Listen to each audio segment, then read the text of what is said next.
what you done, yes, wanna let me alone. So right to your will, never ever do me wrong, yeah. I'm gonna do man to make you feel lover. Look there, yeah.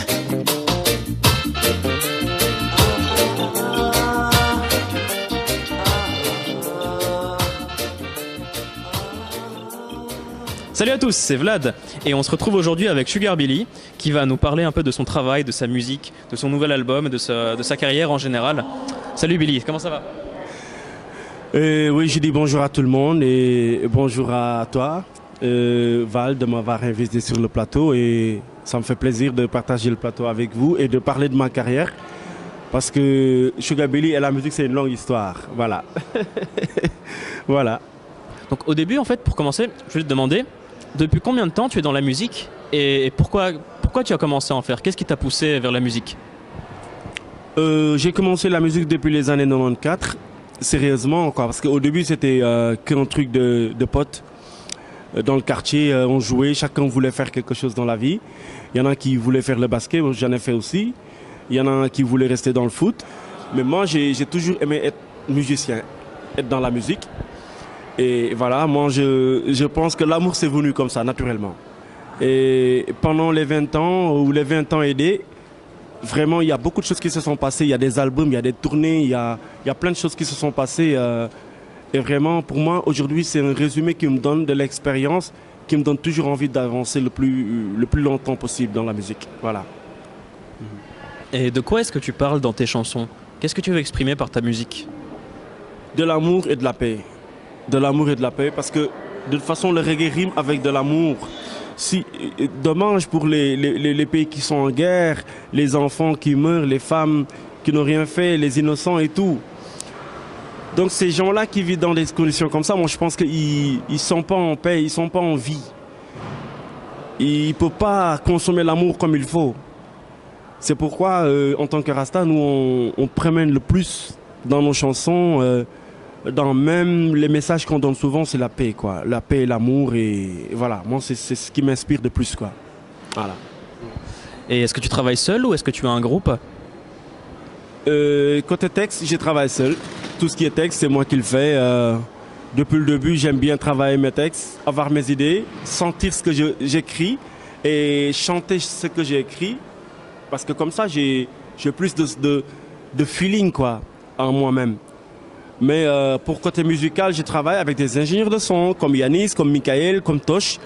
Mais vous savez, maintenant, le monde a vraiment évolué de telle sorte qu'on ne se permet plus de tout le temps prendre des platines pour se présenter des concerts. Les gens ont plus envie de voir Sugar Billy sur scène avec un orchestre complet.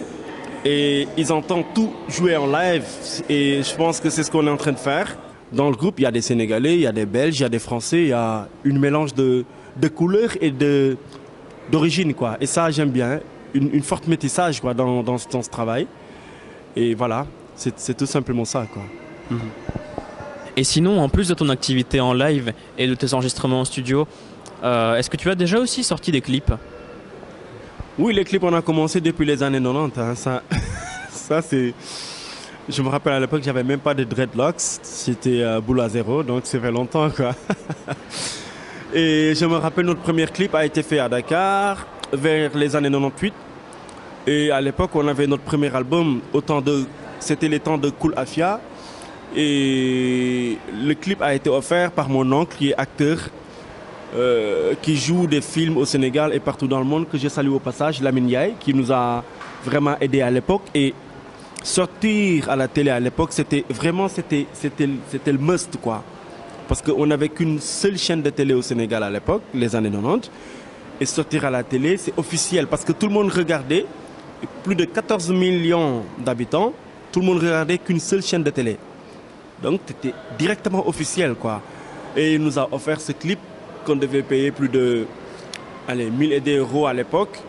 Et on était coproduit par Optimist Productions, que je salue de passage, Safran Pendra, qui était le directeur, qui est toujours le directeur de Optimist Productions. Voilà, et depuis, on n'arrête pas de faire des clips, j'arrête pas de faire des clips. J'ai fait avec School Afia, avec mon frère, on a fait des clips et aussi depuis Sugar Billy que j'ai commencé à faire ma carrière solo aussi, j'en ai fait beaucoup. Même pour l'album Never Seen Before, j'ai déjà fait 5 clips avant la sortie de l'album qui est prévu l'été 2016. Donc il y a 5 clips déjà qui défilent pour l'album Never Seen Before pour la promotion de l'album. Voilà. Et bah justement, du coup, on va regarder un petit extrait du clip Mélodie et on va se retrouver juste après. À tout de suite. Mélodie, elle me rend fou. Mélodie, elle me rend dingue. Mélodie, elle me rend fou.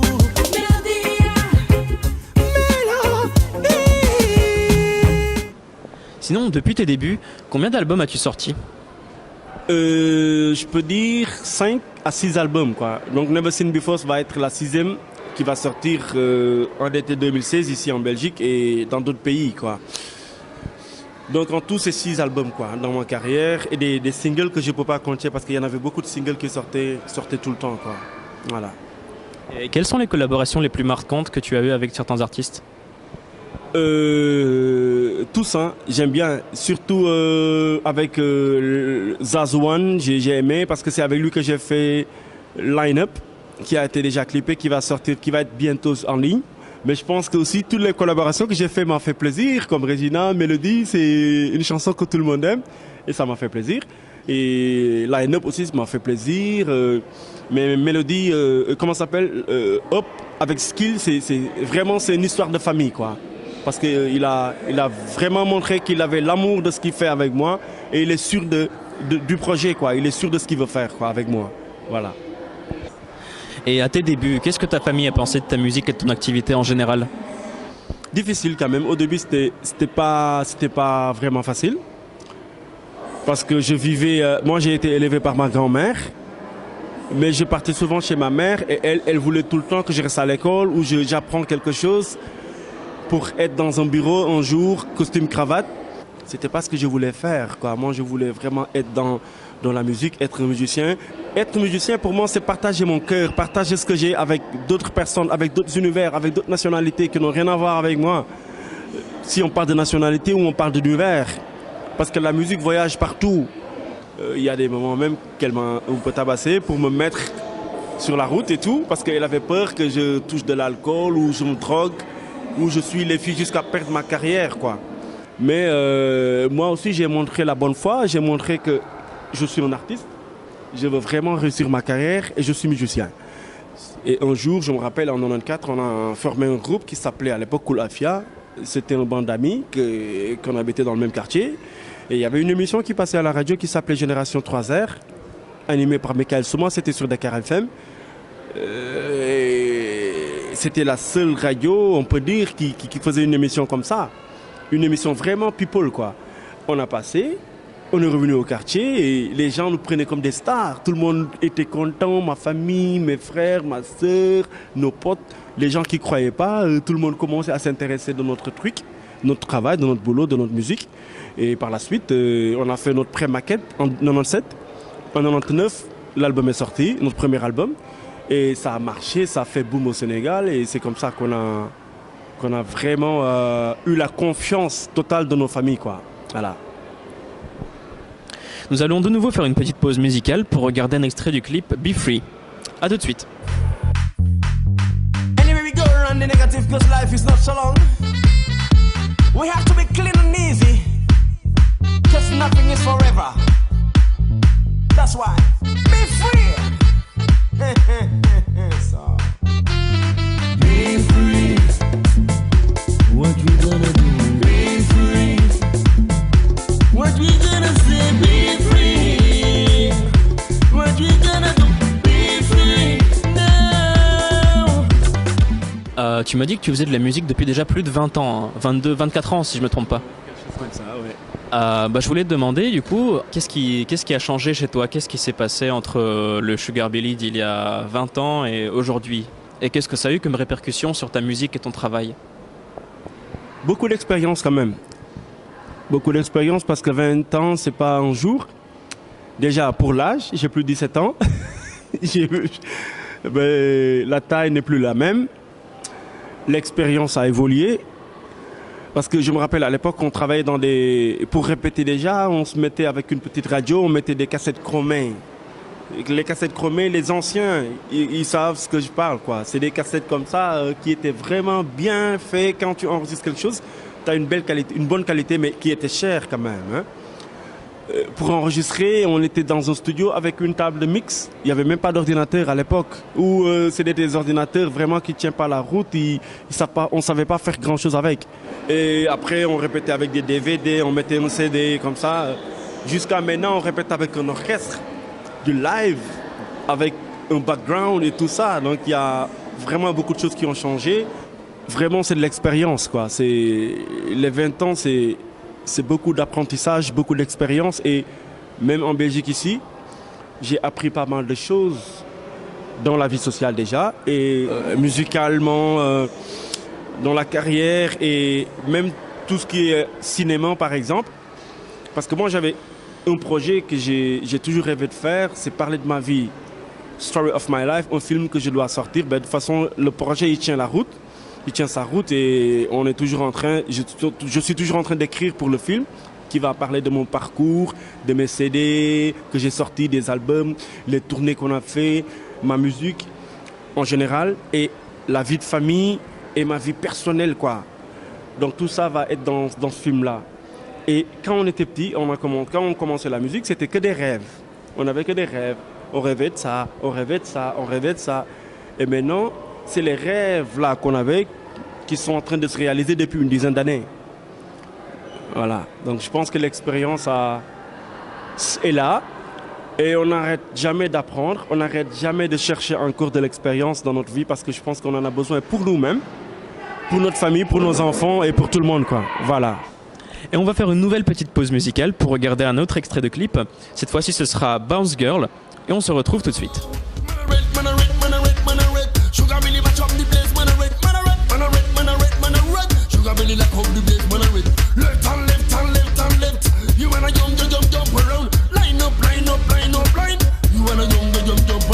Est-ce qu'il y a une reprise d'un artiste connu dans ton album ?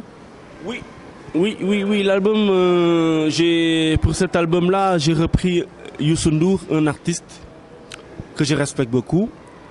C'est pas qu'il est sénégalais ou qu'il est africain que je le respecte, mais c'est quelqu'un qui a travaillé pour le Sénégal, son pays, parce qu'il y a beaucoup d'artistes actuellement qui ne vivent pas chez eux, qui sont connus ailleurs et qui restent là, mais qui ne rentrent pas chez eux.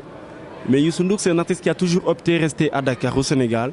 Il a investi dans une télé, il a ouvert une télé, il a ouvert une organe de presse, la radio, les boîtes de nuit, les banques. Il a fait beaucoup de choses pour la jeunesse sénégalaise.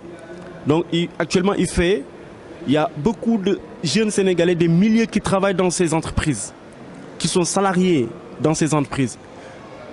Donc si lui, il n'était pas là, ces jeunes-là, ils vont aller au chômage, hein. Ils vont rien avoir. Donc c'est grâce à lui que ces jeunes-là, ils travaillent aujourd'hui.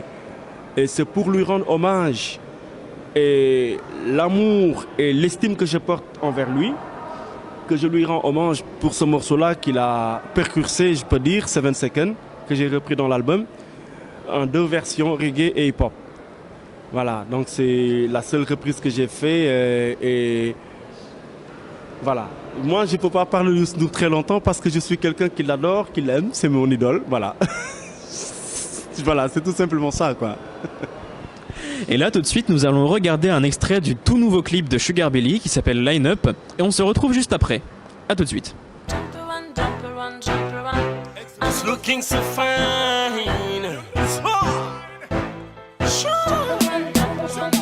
Sugar Bill. That's what alongside some big up chest. Line up. If you ready for the one low sign. Line up. If you ready for the one low sign. With on the line, never go shine. No one stay big before we're blind. Line up. If you ready for the one low sign. Batman come again, Batman sing again, Batman come for the ball on you. Batman come again, Batman sing again, Batman come for the ball on you. Life is a higher thing, at a fire higher thing, ball on. Come set up and fight. Life is a higher thing, at a fire higher thing, ball on.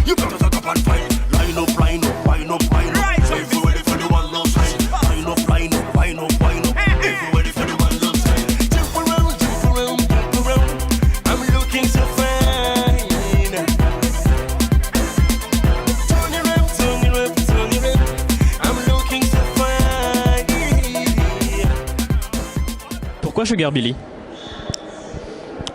Voilà, c'est pourquoi Bugs Bunny, hein.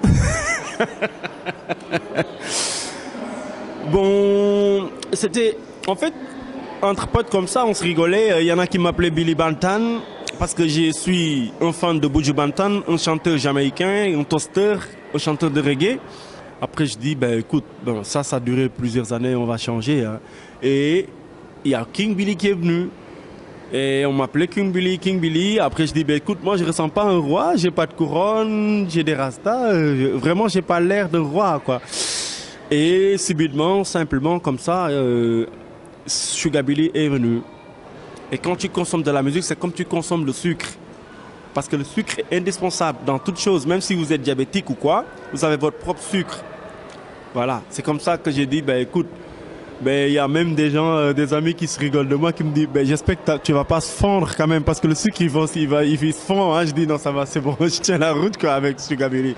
C'est un nom que j'aime bien et ça capte vite. Et sur scène aussi, je vois quand les gens le prononcent pour que je monte sur scène, ça me fait plaisir de l'entendre quoi. Sugar Billy. Yes. Eh bien, un grand merci à Sugar Billy. Est-ce que tu voudrais faire un a cappella pour la fin? Ok. Yes, one time Sugar Billy Entertainment, yes, yo, dancehall me bring it so hot like fire, night and day me no get no tire, good lights and flow and the vibe so I am me say one more time, hey, mélodie, elle me rend fou, mélodie, elle me rend dingue, écoute la voix qui percute dans mes oreilles. Écoute la patrie qu'elle joue dans mes oreilles. La bonne vibe, c'est la mélodie, le vent qui percute dans mes veines. Le clavier, il joue, elle chante. Ça me rend dingue. Mélodie, mélodie. Elle me rend fou. Big up, Sugar Bill International. One time again. Never seen before. Soon come, bliss. Merci beaucoup, c'était Sugar Billy qui va sortir son nouvel album en 2016 qui s'appelle Never Seen Before. Merci à vous d'avoir suivi et on se retrouve très prochainement pour de nouvelles interviews. Ciao ciao.